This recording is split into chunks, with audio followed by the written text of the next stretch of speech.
नमस्कार. ठरलं तर मग मालिकेचा आजचा भाग तुम्ही पाहताय आणि आता मालिकेमध्ये अजून एक मोठा ट्विस्ट दाखवलाय. सायलीने तर डॉक्टरकडनं तिची प्रेग्नन्सी कन्फर्म करून घेतलीच आहे. पण जेलमध्ये प्रिया देखील प्रेग्नंट असल्याचं आता उघड झालंय. चला तर मग आजच्या भागाला सुरुवात करूयात आणि चॅनेलला लाईक, शेअर आणि सबस्क्राईब करायला विसरू नका. तर आता हा सचिन आपण पाहिलं की आता त्याच्या आईबाबांकडे आलेला असतो आणि त्याच्या आईबाबांना तो आता अस्मिताबद्दल खूप काही चुकीचं सांगत असतो आणि सांगतो की ती आता मला डायव्होर्स देते वगैरे. तर त्याने कसलीशी फाईल आणलेली असते आणि त्याच्या आईबाबांना सांगतो की तुम्ही यावर सह्या करा. आता ते विचारतात की हे नक्की काय आहे. तर हा त्यांना खोटं सांगतो की आता मी देखील इथे नसतो, मला आता केव्हाही कॅनडाला जायला लागू शकतं आणि माझी बायको तर इथे असूनही नसल्यासारखीच आहे. मग इथे असल्यावर तुमची काळजी कोण घेणार बरं? म्हणूनच मी तुमच्या नावाने हेल्थ इन्शुरन्स घेतलाय. त्याचेच पेपर्स आहेत हे. नाही, कमीत कमी तुम्हाला चांगली ट्रीटमेंट तरी भेटायला हवी आहे ना. आता त्याची आई त्याला बोलते की अरे तुझ्याकडेच पैसे नाही आहेत असं तू बोललास ना, आणि मग आता आमच्यासाठी एवढे परत पैसे खर्च करून इन्शुरन्स घ्यायची काय गरज आहे बरं? आता खरं तर त्याचे बाबा देखील याच्या अगेन्स्ट असतात. पण आता तो सांगतो की कमीत कमी मी इथे नसल्यावर तुम्हाला चांगली ट्रीटमेंट तरी मिळेल, म्हणून तुमच्या काळजीने मी हा इन्शुरन्स घेतलाय. मी तिकडे कॅनडाला असल्यावर मला लगेचच्या लगेच तुमच्यासाठी येताही येणार नाही. मला किती तुमची काळजी वाटत राहील, म्हणून मी हे केलंय. आता खरं तर याचे बाबा देखील याच्यावर पूर्ण आंधळा विश्वास ठेवतात आणि ते पेपर्स न वाचताच ते त्या पेपर्सवर सह्या करून आता ह्या सचिनकडे देतात. आणि आता खरं तर हा सचिन मात्र विचार करत असतो की वा, काय विश्वास आहे माझ्या बाबांचा माझ्यावर. अगदी पेपर न वाचता त्यांनी लगेच सह्या करून माझ्याकडे दिल्या. नाही, या विश्वासाचा फायदा तर मला घ्यायलाच हवाय. नाही, हा सचिन एकदम आता इथे म्हणजे त्याच्या आईबाबांबद्दल देखील इतके चुकीचे विचार करतोय आणि आता अस्मिताला फसवल्यानंतर हा त्या स्वतःच्या आईबाबांना फसवायला त्यांच्याकडे आलाय आणि त्याचे आईबाबा मात्र त्याच्या एकुलत्या एका मुलावर एवढा विश्वास ठेवतायत. तर असो, आता तेवढ्यातच आता डोअरबेल वाजते आणि हा सचिन आता दार उघडायला जातो. तर अस्मिताने जे काही डायव्होर्सची नोटीस पाठवलेली असते ती नोटीस आलेली असते. नाही, खरं तर हे सगळं काही याच्या मनासारखंच झालेलं असतं, पण तरी देखील आईबाबांसमोर काहीतरी नाटक करायचं म्हणून आता तो एकदम असं शॉक झाल्यासारखं नाटक करतो. त्याच्या हातातनं ते डायव्होर्सचे पेपर्स वगैरे खाली पडतात. तर त्याचे आईबाबा विचारतात की काय झालं? त्यावर हा सांगतो की अस्मिताने मला डायव्होर्सची नोटीस पाठवली आहे. आता त्याची आई देखील त्याला बोलते की लगेच त्या पेपर्सवर सह्या कर आणि तिला डायव्होर्स देऊन मोकळा हो. तसंही ती मुलगी काही मला या घरामध्ये माझी सून म्हणून नकोच आहे.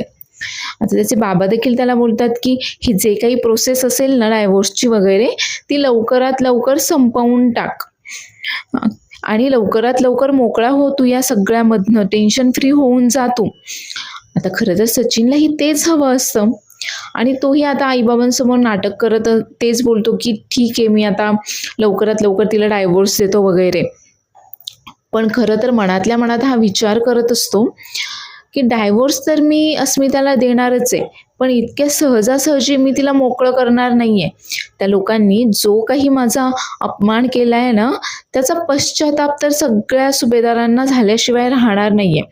आणि आता खरं तर हा अस्मिता आणि तिच्या घरच्यांविरुद्ध बदला घ्यायचं याच्या मनात आहे. तर इकडे ही साक्षी आता तिने चाकूने स्वतःच्या चेहऱ्यावर वार करून आता तिचा एका बाजूला चेहरा थोडा बिघडवलेला असतो आणि आता ती डॉक्टरांना भेटायला आलेली असते आणि त्यांना विचारत असते की प्लास्टिक सर्जरी करून माझा हा पूर्ण चेहरा मला बदलवता येईल का? तर ते डॉक्टर देखील सांगतात की हो, प्लास्टिक सर्जरी केल्यानंतर तुम्ही तुमचा पूर्ण चेहरा बदलवून टाकू शकता. फक्त तुम्ही आम्हाला ब्रीफ द्या की तुम्हाला तुमचा चेहरा नक्की कसा हवाय, मग त्यानुसार मग आपण तुमची प्लास्टिक सर्जरी करू शकतो.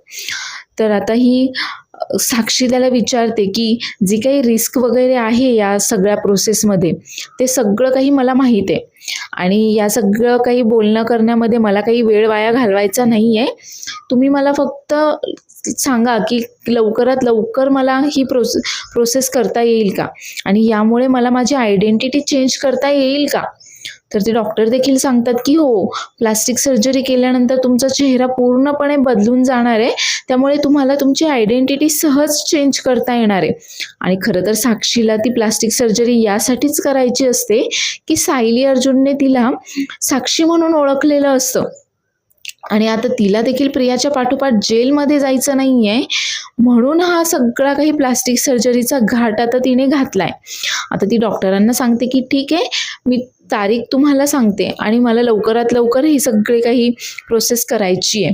आता ती खरं तर तिथून निघते आणि गाडीमध्येच असते, तर तिला सचिनचा फोन येतो आणि सचिन तिला विचारत असतो की तू कुठे आहेस म्हणून. तर ही सचिनला सांगते की मी डॉक्टरला भेटायला आलेली असते वगैरे. इथे आता यांचं कन्व्हर्सेशन दाखवलंय. तर सचिन देखील हैराण होऊन जातो की हिला आता प्लास्टिक सर्जरी का करायची आहे. तर इकडे सुभेदारांकडे आता पूर्णाजी सोबत बोलायचं असतं सायलीला, जे काही सायकॅट्रिस्ट वगैरे येणार असतात पूर्णाजीशी बोलायला त्यांच्याबद्दल. आणि म्हणूनच मग पूर्णाजीचं मन शांत व्हावं म्हणून आता सायलीने शुभंकरोतीचा घाट घातलेला असतो. तर आता घरातले सगळेजण देवासमोर हात जोडून शुभंकरोती म्हणत असतात. आणि त्यावेळेस मात्र सायलीला परत एकदा तिच्या लहानपणीचे भास व्हायला लागतात. तिला दिसतं की ती पूर्णाजी आणि एक छोटी मुलगी सोबत शुभंकरोती म्हणतायत. आता खरं तर सायली विचार करत असते की तिला हे सगळे भास का होत आहेत परत, नक्की या सगळ्याशी तिचा काय संबंध असेल बरं. तर शुभंकरोती म्हणून झाल्यानंतर आता विमलताई पूर्णाजीला घेऊन जातात. तेवढ्यातच आता कल्पना सायलीजवळ येते आणि बोलते की सायली, अगं तू बोललीस का पूर्णाईंशी? अगं ते डॉक्टर केव्हाचे आले आहेत, ते पूर्णाईंच्या रूममध्येच आहेत, अश्विन आणि अर्जुन आहेत त्यांच्यासोबत, तू लवकर बोल. तर आता पूर्णाजी तिच्या खोलीमध्ये जायला निघालेलीच असते, तर सायली तिला आवाज देऊन थांबवते आणि बोलते की पूर्णाजी, मी जर तुझ्याकडे काही मागितलं तर देशील ना मला? त्यावर पूर्णाजी बोलते की अगं माग ना, मी लगेच देईल बघ. तेव्हा आता पूर्णाजीला ही सायली बोलते की अगं मग त्या दिवशी नाही का ते डॉक्टर आले होते, तुझी तब्येत तेव्हा थोडी बरी नव्हती, तू त्यांच्याशी बोललीस आणि त्यानंतर तुला किती बरं वाटलं बरं, तुला किती छान झोप लागली. ते डॉक्टर ना आज परत आली आहेत, तू बोलशील ना त्यांच्याशी? तेव्हा आता पूर्णाजी विचारते की परत का आलेत? अगं पण मला काही झालंच नाहीये, मी का बोलू बरं त्यांच्याशी परत एकदा? त्यावर आता सायली बोलते की अगं काही झालं नाहीये, तुला फक्त त्यांच्याशी गप्पा मारायच्या आहेत.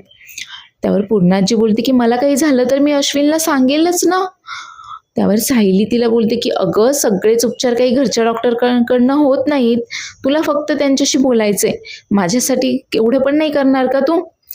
आता मात्र पूर्णाजी तयार होते आणि बोलते की फक्त तुझी इच्छा आहे ना म्हणून मी बोलायला तयार झाली आहे बघ, नाहीतर मग मला त्यांच्याशी काही गप्पा मारायच्या नाही आहेत. आणि आता सायली पूर्णाजीला घेऊन तिच्या खोलीमध्ये जाते. तर पूर्णाजीच्या खोलीमध्ये ते डॉक्टर आधीपासूनच अश्विन आणि अर्जुनशी बोलत असतात. तर अश्विन त्यांना सांगत असतो की डॉक्टर पूर्णाजीची परिस्थिती अजून देखील तशीच आहे, काहीही सुधारणा नाही आहे. त्यावर त्या डॉक्टर सांगतात की तुम्ही काहीही काळजी करू नका, अन्नपूर्णा मॅडम लवकरच बऱ्या होतील, पण फक्त या सगळ्यासाठी आपल्याला थोडा वेळ लागणार आहे. तर तेवढ्यातच सायली आता पूर्णाजीला घेऊन खोलीमध्ये आलेली असते आणि सायली आता पूर्णाजीला सांगते की तुला आता या डॉक्टरांशी बोलायचं आहे, आम्ही सगळेजण बाहेर थांबतो. त्यावर आजी देखील आता तयार झाली आहे आणि आता सगळेजण तिथून निघून गेल्यानंतर आता डॉक्टर त्या पूर्णाजीसोबत बोलत असतात आणि त्यांना विचारत असतात की तुम्ही आज दिवसभर काय केलं सांगा बरं. आणि आता सायलीच्याच म्हणजे पूर्णाजी जिला तन्वी समजते तिच्याच इच्छेखातर का होईना पूर्णाजी आता त्या डॉक्टरांसोबत बोलतीये. तर इकडे जेलमध्ये आता प्रियाने खाणं पिणं सगळं काही सोडून दिलेलं असतं, कारण आता तिचं म्हणणं आहे की तिचा नवरा आणि तिच्या घरचे काही तिला भेटायला आल्याशिवाय ती अन्नपाणी घेणार नाहीये, त्यामुळे तिची तब्येत बिघडली आहे. आणि म्हणूनच आता तिथे डॉक्टर आले आहेत तिला तपासायला आणि डॉक्टर विचारतात की यांनी शेवटचं कधी खाल्लं होतं. तर ते पोलीस वगैरे सांगतात की इथे आल्यापासून तर तिने काहीच खाल्लं नाहीये, ती फक्त एवढंच म्हणते की तिचे घरचे आल्याशिवाय ती काही खाणार नाहीये, ती आमचं ऐकत देखील नाहीये. त्यावर डॉक्टर आता त्यांना बोलतात की कैद्यांची काळजी घेणं हे पोलिसांचं कर्तव्य आहे, तुम्हाला तिला वेळच्या वेळी खाऊ घालावं लागेल, तिची तब्येत आधीच खूप बिघडलेली आहे. तर प्रिया बोलते की त्यांची जबाबदारी ते पाहून घेतील, मला जेवायचंच नाहीये, माझा नवरा आल्याशिवाय काही मी खाणारच नाहीये. तर आता ती डॉक्टर तिला समजावते की असं होईल, तुझ्या घरचे, तुझा नवरा वगैरे तुला भेटायला येतील आणि तुझी तब्येत मात्र एवढी बिघडलेली असेल, तू ग्लानीमध्ये असशील आणि तुझ्या तोंडातून शब्दही फुटणार नाही. त्यावर आता प्रिया उठते आणि बोलते की नाही नाही, असं होऊन चालणार नाही. अश्विन आल्यानंतर मला त्याच्याशी बोलायलाच हवंय, मला त्याच्याशी बोलायचंय. आणि मग त्या कॉन्स्टेबलने जेवण आणलेलं असतं आता, म्हणून डॉक्टरांनीच्या सांगण्यावरून का होईना आता ही जेवण करायला तयार होते आणि एकदम अधाशासारखी खूप दिवस न जेवल्यासारखी जेवत असते. आणि आता जेवता जेवता ती त्या पोलिसांना वगैरे सांगते की अश्विन आल्यावर मला सांगा बरं का, मला त्याला भेटवा बरं का, मला आता त्याच्याशी बोलायचंच आहे. तर सुभेदारांकडे आता रात्रीच्या वेळेला सगळेजण रात्रीच्या जेवणासाठी जमलेले असतात, जेवण करत असतात. तर सायली मात्र विचार करत असते की मला माझ्या गरोदरपणाबद्दल घरामध्ये कोणाशीही बोलता आलेलं नाहीये, कसं सांगू मी आता घरच्यांना. तर तेवढ्यातच कल्पनाचं लक्ष जातं की अश्विन आता यावेळेलाही हॉस्पिटलसाठी निघालेला असतो. तर कल्पना त्याला आवाज देऊन विचारते की अश्विन, अरे एवढ्या रात्री कुठे चाललायस तू? त्यावर आता अश्विन त्यांच्याकडे येतो आणि बोलतो की मी हॉस्पिटलला चाललोय. नाही, काय आहे ना, की तेवढंच जरा कामामध्ये जर राहिलो तर नको ते विचार येत नाहीत माझ्या मनामध्ये. आता खरं तर प्रताप त्याला बोलतो की अरे पण असं सारखं काम करत राहिलास दिवस रात्र तर तुझीच तब्येत बिघडेल. त्यापेक्षा तू जेवण कर, आराम वगैरे करत जा. आता खरं तर अश्विनच्या तोंडून हे असं ऐकल्यानंतर पूर्ण आजी लगेच त्याला विचारते, नको ते विचार येत नाहीत म्हणजे? म्हणजे नक्की तुला काय म्हणायचंय? कसले विचार येत नाहीत? आणि आता घरातले सगळेजण शॉक होऊन जातात की आता पूर्णाजीला नक्की काय सांगावं. त्यावर आता अश्विन वेळ मारून नेत पूर्णाजीला सांगतो की अगं काही नाही, मी जर घरी असलो ना तर सारखं मला सचिन आणि अस्मिताईच्या आठवणी आठवत राहतात. तेच विचार माझ्या डोक्यामध्ये येत राहतात बघ. त्यापेक्षा मी जर कामात असलो ना, मग मात्र माझ्या डोक्यामध्ये काही विचार येत नाहीत. म्हणूनच मी हॉस्पिटलला चाललोय. त्यावर पूर्ण आजी बोलते की तन्वीने आणि कल्पनाने मला सचिनबद्दल आणि अस्मिताबद्दल सगळं काही सांगितलंय. हे अशी चुकीची माणसं ना आपल्या आयुष्यामध्ये नसलेलीच खूप चांगलं. त्यावर अस्मिता देखील बोलते की हो आजी, मी आता या सगळ्या गोष्टींचा विचार करणं सोडून दिलंय आणि जे काही झालंय ना ते चांगल्यासाठीच झालंय. तर अर्जुन अश्विनला बोलतो की ठीक आहे, तू जा हॉस्पिटलला, पण आधी जेवण करून घे आणि मग जा. आता अश्विन देखील जेवण करायला सगळ्यांसोबत बसलेला असतो. सायली सगळ्यांना जेवण वाढत असते. तेवढ्यातच विमलताईंचा फोन वाजतो आणि विमलताई फोन घ्यायला जातात. तर त्यांच्या मावशीचा फोन आलेला असतो आणि आता त्या मावशीसोबत बोलत असतात आणि खरं तर खूप घाबरूनच ओरडतातच. काय, तू काही एक काळजी करू नकोस, मी येतीये तिकडे, आपण आल्यावर पाहू काय करायचं ते. आणि त्यामुळे घरचे पण थोडेसे शॉक होतात, थोडे काळजीत पडतात की विमलला असं अचानक काय झालं. तर फोन ठेवल्यानंतर विमला आता इकडे येते, सगळ्यांना सांगते की माझ्या मावशीचा फोन होता आणि तिची मुलगी म्हणजे माझी मावस बहीण जी आहे ना, तिने ती प्रेग्नन्सीची ती स्ट्रीपवाली टेस्ट केली होती आणि त्यात कळालं की ती प्रेग्नंट आहे म्हणून. तिने घरामध्ये सगळ्यांना सांगून दिलं. तिचे सासूने तर आनंदामध्ये घरात पूजा वगैरे देखील ठेवली. पण जेव्हा डॉक्टरांकडे गेली तेव्हा समजलं की त्या टेस्टचा निकाल चुकीचा होता, ती प्रेग्नेंट नाही आहे म्हणून. आणि आता तिच्या घरचे तिच्यावर एवढे चिडलेत की ते डायरेक्ट आता तिला घराबाहेरच काढायला निघालेत. ते मावशीचं पण काही ऐकत नाही आहेत. म्हणून मग मावशी मला बोलावत होती आणि ती कल्पनाला बोलते की वहिनी मी जाऊ ना? त्यावर कल्पना देखील तिला बोलते, अगं हो हो, तू लगेच जायला निघ आणि काही लागलं तर लगेच कळव. तर हे सगळं ऐकल्यानंतर सायली मात्र परत एकदा विचारात पडते आणि विचार करत असते की आता मी काय करू. नाही म्हणजे मला देखील आता डॉक्टरांकडे जाऊन आधी टेस्ट करून घ्यायला हवी आहे का, मगच मी घरच्यांशी बोलू का. आणि देवी आईचे आभार मानत असते की देवी आई बरं झालं, घरी सांगण्याआधीच तू मला सावध केलंस म्हणून. तर अस्मिता देखील लगेच बोलते की माझी देखील ती टेस्ट पॉझिटिव्ह आली होती, पण तरी देखील मी डॉक्टरांकडे जाऊन कन्फर्म करून घेतलं, कारण त्यावर लिहिलेलंच असतं की या टेस्टचा रिझल्ट बरोबर असेलच असं नाही, तुम्ही डॉक्टरांकडे जाऊन कन्फर्म करून घ्या म्हणून. त्यावर अर्जुन देखील बोलतो, काय माणसं आहेत ही? नाही म्हणजे असं झालं म्हणून काय त्या मुलीला ते डायरेक्ट घराबाहेर काढणार आहेत का बरं आता? त्यावर आता कल्पना सांगते की नाही, पण तिचं देखील थोडंसं चुकलंच. आता लहान बाळ येणार म्हटल्यानंतर घरामध्ये सगळेजण उत्सुक असतातच ना, त्यांचीही उत्सुकता शिगेला गेलेलीच असते आणि मग परत हे असा हिरमोड झाल्यानंतर त्यांनाही वाईट वाटलंच असेल. तर प्रताप देखील बोलतो, मुळातच या सगळ्या गोष्टीनं त्या दोघा नवरा बायकोंनी आधी डिस्कस करायला हव्या आहेत, घरात आधी सांगण्याआधी, आणि मग घरातील सगळ्यांना सांगायला हवंय. त्या दोघांचं तसंही चुकलंच आहे. आता अर्जुनला देखील हे पटलेलं असतं आणि अर्जुन देखील बोलतो की एक्झॅक्टली यामध्ये ना आधी नवरा बायकोने एकमेकांशी बोलायला हवंय. तर अश्विनचं म्हणणं असतं की बऱ्यापैकी या प्रेग्नन्सी टेस्ट रिलायबल असतातच, पण तरी देखील रिस्क नको म्हणून एकदा गायनॅककडे जाऊन कन्फर्म करून घेतलेलं केव्हाही चांगलंच. तर आता सायली या सगळ्यांची मतं ऐकल्यानंतर मात्र परत एकदा विचारात पडलेली असते आणि आता घरच्यांना कसं सांगावं, अर्जुनसोबत कसं बोलावं याचाच ती विचार करत असते. तर आता सगळं आवरून सायली आता झोपायला आलेली असते. अर्जुन काही अजून आलेला नसतो. तर तिला तेच सगळं आठवत असतं की तिची टेस्ट तर पॉझिटिव्ह आलेली आहे, पण अर्जुन मात्र अजूनही बाबा होण्यासाठी तयार नाही आहे, घरामध्ये जे काही घडलं आहे त्यामुळे. आणि घरातील आज सगळ्यांनी जे काही त्यांचे ओपिनियन दिले ते त्या विमलताईच्या बहिणीच्या मुलीबद्दल वगैरे, त्यावरून आता सायली खरं तर खूप टेन्शनमध्ये असते आणि आता अर्जुनसोबत तिने कसं बोलावं ना हेच तिला कळत नसतं. आणि तेवढ्यातच आता अर्जुन खूप चिडचिड करतच रूममध्ये येतो आणि आल्या आल्याच तो ते सगळी पुस्तकं वगैरे खाली पाडायला लागतो. खरं खूप चिडलेला असतो तो. आता सायली त्याला समजवायचा प्रयत्न करते आणि विचारते की नक्की काय झालंय. त्यावर अर्जुन बोलतो की मला ना खूप टेन्शन आलंय या सगळ्याचं.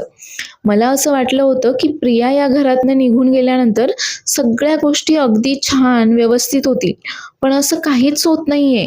उलट ती या घरातनं निघून गेल्यापासनं घरामध्ये एक एक प्रॉब्लेम्स सुरू झालेत आणि मला कळतच नाहीये की ही सगळी सिच्युएशन ना कशी हँडल करावी ते. आता ना असं काहीतरी व्हायला हवंय, अशी एखादी गुड न्यूज यायला हवी आहे ना की ज्यामुळे घरातील सगळेजण आनंदूनच जातील. आता सायली त्याला खुर्चीवर बसवते आणि बोलते की इथे बसा बरं, थोडं शांत व्हा. आता मी तुम्हाला एक गंमत सांगते. त्यावर अर्जुन बोलतो की माझा ना काही गंमत वगैरे ऐकायचा अजिबातही मूड नाहीये हं, काही गंमत वगैरे सांगू नकोस. त्यावर सायली बोलते की हे पहा, देव जेव्हा एक दार बंद करतो ना तेव्हा तो आपोआपच दुसरं दार आपल्यासाठी उघडत असतो. ते आपण फक्त डोळे उघडे ठेवून ते पाहण्याची गरज असते. आता सायली खरं तर अर्जुनला याबद्दल सांगायचा प्रयत्न करत असते, पण अर्जुनच्या काही लक्षात येईना. त्यावर अर्जुन बोलतो की तू काय म्हणतेस ना, माझ्या काहीच लक्षात येत नाहीये बघ. त्यावर सायली त्याला बोलते की मला तुम्हाला काही सांगायचंय. नाही म्हणजे कालपासून ना माझी तब्येत थोडीशी ठीक वाटत नाहीये मला. मला थोडं गरगरतंय आणि मळमळतंय सुद्धा. त्यावर आता अर्जुन बोलतो की काय? मी लगेच अश्विनला बोलवतो, तो तुला औषध देईल. त्यावर सायली बोलते की अहो, अश्विन भाऊजींना नका सांगू. त्यावर अर्जुन बोलतो की हां, तो तर नाईट शिफ्टला गेलाय ना, जाऊ दे, मी त्याला फोनच करतो, तो आपल्याला फोनवर मेडिसिन सांगेल. त्यावर सायली सांगते की अहो, अश्विन भाऊजींना सांगण्यासारखं नाहीये, मला काय सांगायचंय ते तर ऐकून घ्या तुम्ही. आणि खरं तर आता सायली इथे अर्जुनला तिच्या प्रेग्नन्सीबद्दल सांगायचा प्रयत्न करत असते, पण ती काही बोलणार पुढे तेवढ्यातच आता पूर्णाजी परत एकदा जोरजोरात तन्वीला आवाज देत असते. आता पूर्णाजीचा आवाज ऐकताच अस्मिता, कल्पना, प्रताप लगेच धावत येतात आणि प्रताप विचारतो, पूर्णाई अगं काय झालं, एवढ्या जोरजोरात तन्वीला का आवाज देते एवढ्या रात्री? त्यावर आता पूर्णाजी बोलते की अरे, मी तन्वीच्या खोलीमध्ये गेले होते, ती तर तिच्या खोलीमध्ये पण नाहीये आणि ती किचनमध्ये पण नाहीये. मी गार्डनमध्ये पाहून येऊ का, तिकडे असेल का ती? तेव्हा अस्मिता बोलते की नाही नाही, गार्डनमध्ये नसेल ती एवढ्या रात्री. आणि तेवढ्यातच आता सायली अर्जुन खाली येताना दिसतात. त्यावर आता कल्पना बोलते की हे पहा, आलीच सायली. आता सायली अर्जुन दोघेही खाली येतात. तर पूर्णाजी लगेच तिला विचारते, तन्वी अगं तू वर काय करत होतीस? मी तुझ्या खोलीत गेले होते, तू तुझ्या खोलीत नव्हतीस.